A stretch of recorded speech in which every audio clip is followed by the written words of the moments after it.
안녕하세요. 저는 10개월 된 아이를 키우고 있는 결혼 2년차 30대 중반의 여성입니다. 저와 남편은 친구를 통해서 만나게 되었는데요. 바로 친구의 오빠가 제 남편이 된 것이죠. 친구와 만나던 자리에 우연히 함께 만나게 된 자리에서 지금의 남편과 연애가 시작되었고, 친구 역시 저와 남편의 연애를 크게 반겨주며 응원했답니다. 그렇게 연애를 2년 가까이 하고 결혼을 하게 되면서 진한 우정을 과시하던 저와 친구는 가족이 되었어요. 저는 아가씨와 10년이 넘는 세월 동안 친구로 지냈기 때문에 서로 가족에 대한 부분도 알 만큼 알았어요. 그래서 시부모님과도 자연스럽게 오랜 인연이 이어져 왔던 터라 더없이 좋은 결혼 생활이 이어질 거라고 생각했어요. 그리고 결혼 후 아이를 낳기 전까지만 해도 좋았죠. 아니, 그보다는 아가씨와 새언니의 관계가 된 친구보다 조금 더 늦게 아이를 낳기 전까지만이라고 해야 맞을 것 같아요. 저보다 늦게 결혼한 아가씨가 저보다 먼저 임신을 하고 아이를 낳으면서 저의 단란했던 결혼의 행복은 깨지게 되고 말았거든요. 저는 결혼과 동시에 바로 아이를 낳고 싶었는데 생각보다 빨리 찾아와 주지 못했어요. 그러던 중 저보다 결혼을 늦게 한 아가씨에게 먼저 아이가 찾아왔고, 그때부터 아가씨와 시어머니의 태도는 돌변했습니다.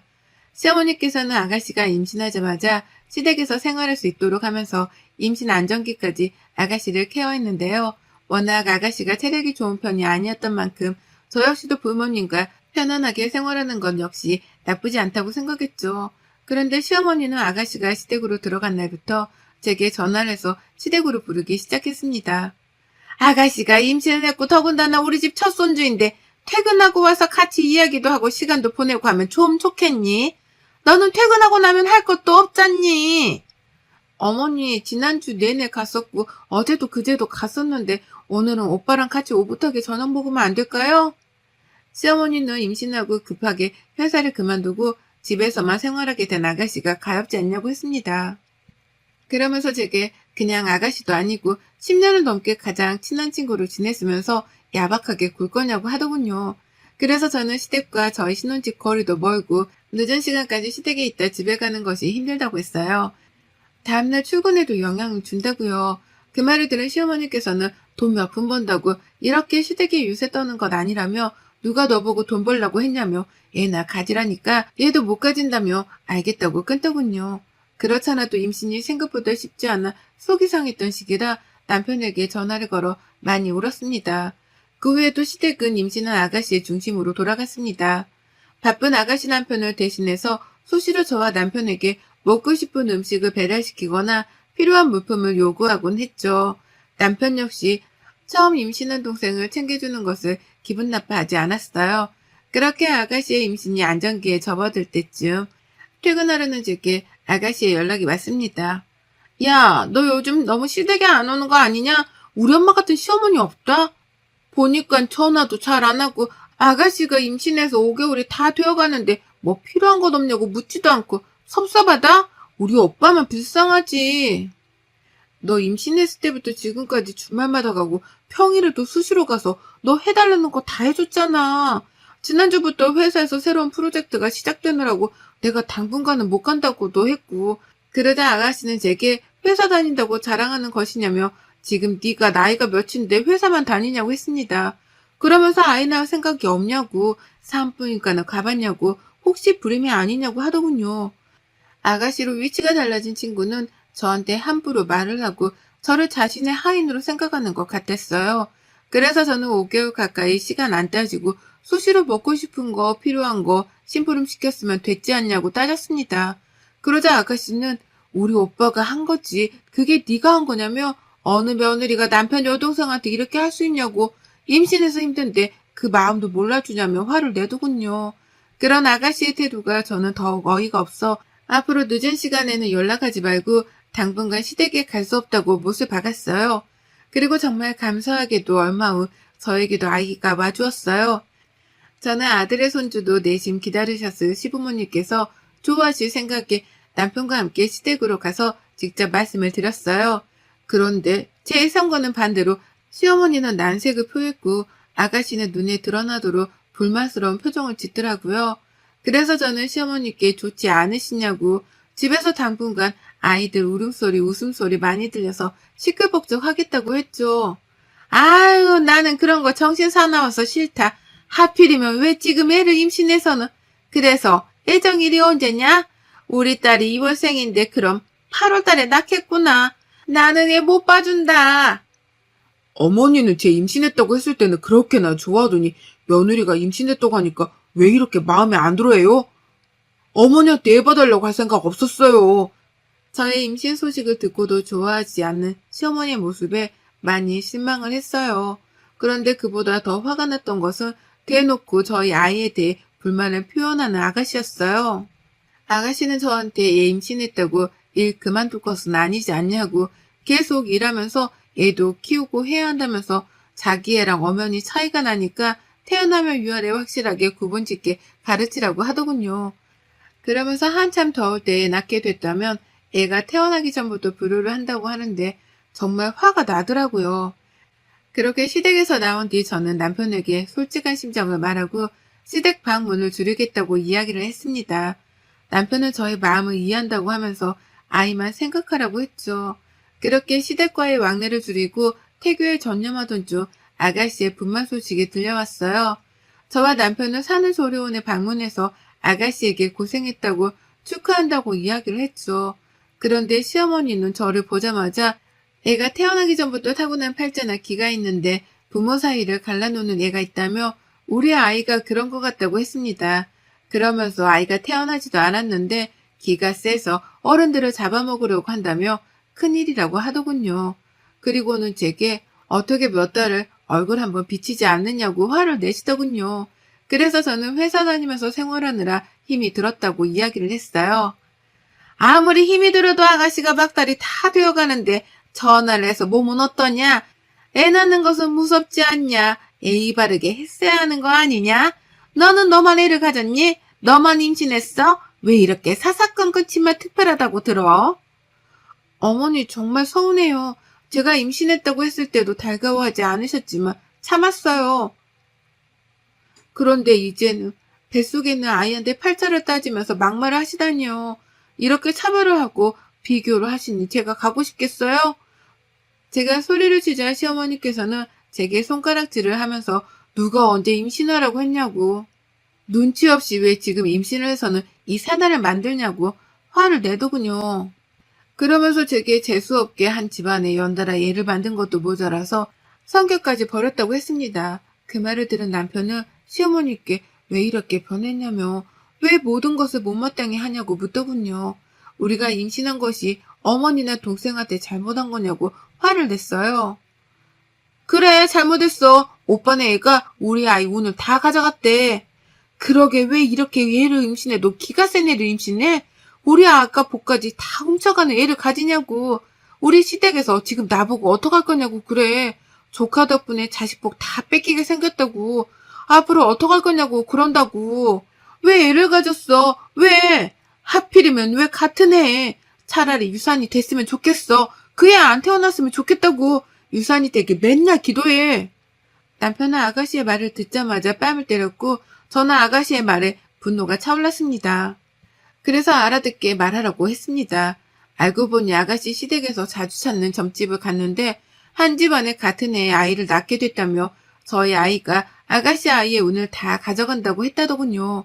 그때 당시만 해도 제가 임신하지 않는 상태라 점쟁이 말은 믿을 것이 못 된다며 시댁에서 안심을 시켰는데 제가 임신하게 되면서 태어나기 전부터 아이가 재질이 복이 없다고 매번 아가씨한테 말을 하곤 했다고 해요. 그 말을 들은 시어머니와 아가씨는 저희 아이가 아가씨 아이에게 걸림돌이 된다고 생각했답니다. 저는 시어머니와 아가씨에게 다시는 찾아오지 않겠다고 말을 하고 나왔습니다. 그 후 몇 차례 아가씨로부터 전화가 왔지만 받지 않고 그렇게 저도 곧 분만이 다가왔고 친정 부모님과 남편의 축복 속에 예쁜 아이를 품에 안게 되었습니다. 아이를 낳았지만 시댁에 따로 연락을 드리지 않았어요. 그래서 저는 친정엄마의 도움을 받아 산후조리를 하며 서툴지만 육아에 최선을 다하고 있었어요. 그러던 어느 날 시어머니와 아가씨가 저희 집으로 찾아왔습니다. 오랜만에 만났고 서로 앙금이 있는 상태였기 때문에 분위기는 냉랭했죠. 그런 와중에 저희 친정엄마는 시어머니께 오랫동안 찾아가지도 않았다며 저 대신 사과를 했어요. 시어머니는 친정엄마의 사과를 받는 둥 마는 둥 하시더니 고개를 돌려 저희 아이를 보더군요. 그리고서 한 시어머니의 첫마디는 애가 누구 닮아 저렇게 얼굴이 너프대하고 머리가 크냐며 앞으로 100일이 다 되도록 고개도 못 가누지 싶다고 하더군요. 저는 그 말을 듣자마자 오빠가 워낙 머리가 크다 보니 아빠 닮아 그런가 보다라고 했어요. 그러자 시어머니는 내가 낳을 때도 그렇고 지금도 그렇고 얼굴이 크단 얘기는 듣다 듣다 처음 듣는다며 남편 없을 때 남편은 이렇게 흉보냐고 하더군요. 그 말에 저 역시 지지 않고 아들이 아빠 닮았다는 것이 왜 흉이냐고 큰일 하는 사람들은 얼굴이 다 크지 않냐고 되물었죠. 그런 저와 시어머니를 본 아가씨는 앉아서 제대로 이야기는 하자고 하더군요. 아직 이름 안 지었지? 내가 첫 조카고 하니까 이름 지어왔어. 이 이름으로 해. 아가씨는 자기가 직접 장명소에 가서 이름을 지어왔다며 이름 3개가 쓰여진 종이를 주었습니다. 옆에 있던 시어머니는 이렇게 나이가 같아도 서로 마음 씀씀이가 다르다며 저한테 속이 좁고 꽁하다며 몇 번 볼멘소리를 했다고 아들하고 연을 끊게 만든다며 말하고는 저를 흘겨보시더군요. 저는 갑작스러운 장명소 이름을 받아들고 기분이 이상했습니다. 그래서 아가씨에게 이 이름들의 뜻을 알 수 있냐고 물었어요. 그러자 아가씨는 오빠한테 아이 이름 한자 보낼 테니까 보고 선택하라면서 특히 2번째 이름이 좋은 것 같다고 하더군요. 그러자 시어머니께서는 저희 아이를 보고는 2번째 이름을 불러대며 얼마나 부르기가 쉽냐고 이 이름이 딱이라며 이름을 부르기 시작했죠. 그런 모습이 의아했던 저는 아무리 그래도 아이 이름의 뜻은 알고 불러야지 무조건 불러주면 되겠냐고 한자를 달라고 했어요.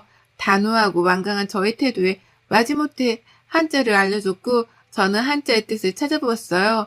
이름 3개가 모두 순하고 약하다는 의미의 뜻을 가진 이름이었죠. 저는 순간 산후조리원에서 주고받았던 대화가 떠올라 물었어요. 혹시 이 이름 시댁에서 간다는 점집에서 받아온 이름이에요? 이름 3개가 다 순하다는 뜻, 약하다는 뜻, 흔들린다는 뜻을 가지고 있는 한자네요? 너는 뭘 그렇게 매번 따지고 드니 따지고 들긴. 설마 네 애한테 해로운 이름을 지어왔겠니? 네 아이가 너를 닮아 기가 세단다. 그래서 같은 나이 친척의 길을 다 가져간댄다. 그런 아이는 길을 눌러주는 이름을 가져야 한대. 얘가 얼마나 억세르고 벌써부터 저렇게 몸을 패배 꼬고 난리니. 우리 애는 얼마나 순딩순딩한지 6개월이 넘었는데도 저렇게 몸을 안 꼬는데 무슨 신생아가 이렇게 억세? 사돈어른이 고생했다. 저렇게 기센 애는 좀 눌러주는 이름이 좋아. 나도 그런 거 안 믿는데 돈 나쁘다는 것을 안 하는 게 좋은 거잖아. 이거 30만 원짜리 이름이야. 이런 시댁이 어딨냐? 저는 그 자리에서 이름이 적힌 종이를 찢었습니다. 그리고 아가씨한테 던졌죠. 저는 아가씨에게 적어도 네가 얘를 먼저 낳았으니까 좀 늦게 낳은 나를 더 이해하지 않을까 생각했다고 했습니다. 그러면서 네 애가 소중한 만큼 다른 애도 소중하다는 것 알 거라고 생각했다고 착각했다고 이야기를 했죠. 그런 저를 본 시어머니는 어디서 배워먹은 버릇이냐고 어디서 감히 종이를 찢어서 제 시누이한테 집어 던지냐고 화를 내더군요. 저는 그런 시어머니께 소리를 지르며 남편은 어머님 자식 아니냐고 같은 자식인데 같은 손주인데 어쩜 이렇게 다르냐고 화를 냈어요. 시어머니께 바란 것 하나 없고 그저 건강하게 잘 크라는 그 말 한마디면 됐는데 어떻게 할머니가 손주 귀를 누르겠다며 이름을 지어오냐고 그러니 내가 안 돌아버리겠냐고 난리를 쳤죠. 그러자 저희 친정엄마는 저를 말리면서 시어머니와 아가씨에게 그동안 다 알고 있어도 지혜롭게 잘 해결할 거라고 믿고 맡겼는데 정말 너무하신다고 했어요. 이제 갓 태어난 아기한테 귀를 눌러야 한다느니 그런 말도 안 되는 말을 하면서 이상한 이름을 지어와놓고 그런 이름을 불러대는 것이 말이 되냐고 이제 그만 가시라고 했죠. 아가씨는 저한테 이름 이 셋 중에 하나로 반드시 지으라고 하더군요. 그러지 않으면 자기 애한테 갈복이 저희 아이한테 다 가게 된다고 그렇게 남의 인생 빼앗아서 네 애만 잘 됐으면 좋겠냐고 소리를 질렀어요. 저는 그 말을 듣고 세상에서 가장 큰 사람이 될 수 있는 이름으로 아주 멋들어지게 지어서 부를 거라고 했습니다. 한바탕 소동이 일어난 뒤 저는 완전하게 시댁과 인연을 끊기로 마음을 먹었어요. 저희 아이를 눈의 가시로 보고 아이에 대하여 사사건건 시비를 거는 가족들 앞에서 아이를 키우고 싶지 않았어요. 엄마인 제가 아이를 더욱 단단하게 지켜야겠다고 다짐을 했죠. 그리고 남편 역시 시어머니의 아가씨 행동에 분노를 했고 시댁이 절대 아이를 데리고 가지 않겠다고 이야기를 했어요.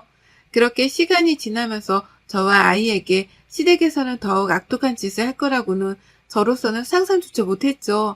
어느덧 아이를 키운 지 1년이 다 되어갔고 돌잔치가 코앞으로 다가왔을 때였어요. 저희 부모님으로부터 자신의 아이가 축하받지 못한 남편의 마음을 오죽할까 싶어 저는 돌잔치 역시 간소하게 하기로 했어요. 시댁 가족들 없이 돌잔치를 하는 만큼 친정 부모님과 친한 지인들만 부르고 가볍게 식사하는 자리로 대체하기로 했어요. 돌잔치날 아이 사진을 찍어주고 와주신 손님들을 응대하고 있는데 멀리서 시어머니와 아가씨의 모습이 보였어요. 저는 순간 너무 당황했고 어떻게 알고 오셨냐고 물었죠. 그러자 아가씨는 친구들한테 돌잔치 한다는 이야기를 들었다며 어떻게 돌잔치를 하는데 부모님을 초대하지 않느냐고 하더군요. 태어나서 제대로 본 적 없던 저희 아이는 시어머니와 아가씨를 낯설어 했어요.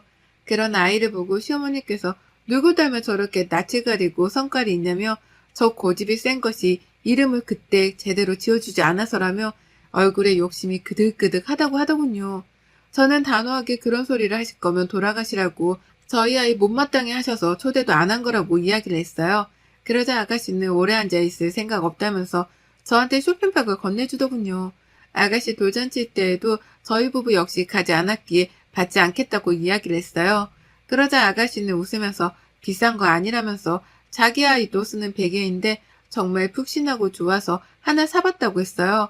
그러면서 사진으로 보니 아이 뒤통수가 눌린 것 같아서 베개를 잘못 쓰는 것 같다는 생각을 했다고요. 저는 쇼핑백에서 베개를 꺼내보았어요. 그리고 고맙다고 말한 뒤 베개를 다시 넣는 순간 베개 안쪽에서 뭔가 딱딱한 것이 느껴졌어요. 베개 다른 쪽 부분은 모두 부드럽고 푹신한데 한쪽만 유난히 딱딱한 뭔가 만져지더군요. 그래서 저는 아가씨에게 베개가 잘못 만들어진 것 같다고 딱딱한 부분이 있다고 교환을 해야 할 것 같다고 이야기를 했어요. 그러자 아가씨는 원래 그런 부분이 있다며 대충 얼버무리더군요.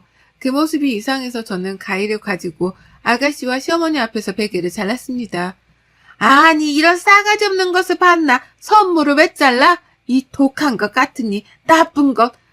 잘라버린 베개 사이에서는 넓적한 돌이 보였습니다.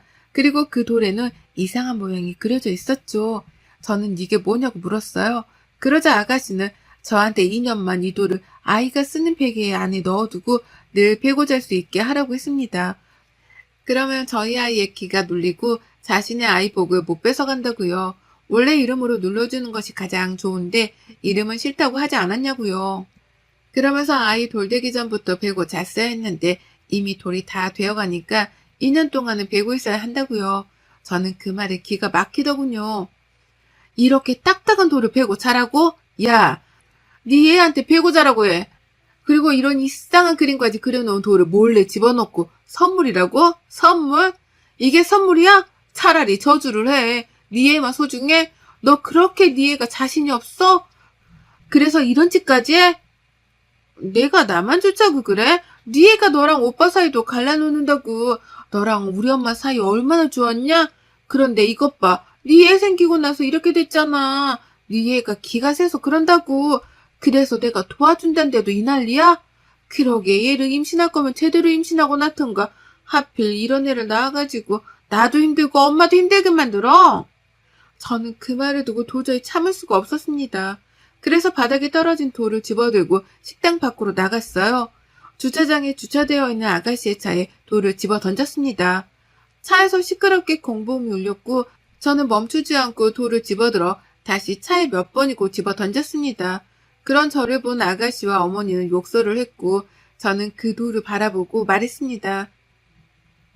그렇게 이 돌이 좋으면 이 돌로 맞은 차 가지고 조용히 꺼지라고 했어요. 2번 다시는 우리 앞에 나타나지 말라고요.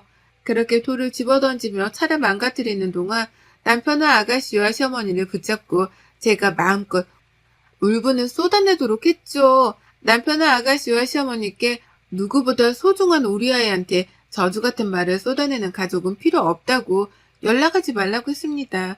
그 후 저는 미친 듯이 소리 지르며 아가씨의 차를 망가뜨린 뒤에야 정신이 차려졌습니다. 제가 모든 행동을 멈추자 그제서야 아가씨와 시어머니는 그 망가진 차 쪽으로 왔고 저는 그 2사람에게 보험 처리하고 싶으면 하라고 말한 뒤 식당으로 들어갔습니다. 그 후 저희 가족은 시댁과 인연을 끊었습니다. 누구보다 소중한 우리 아이의 팔자를 탓하고 기를 탓하며 아이에게 좋지 않은 말들을 쏟아낸 가족들은 필요 없기 때문이에요. 그 누구보다 사랑하는 아이를 지키기 위해 행동을 했고 결단을 내렸고 지금은 우리 세 식구 행복하게 살아가고 있습니다. 여러분의 생각은 댓글로 남겨주세요. 오늘도 시청해 주셔서 정말 감사합니다.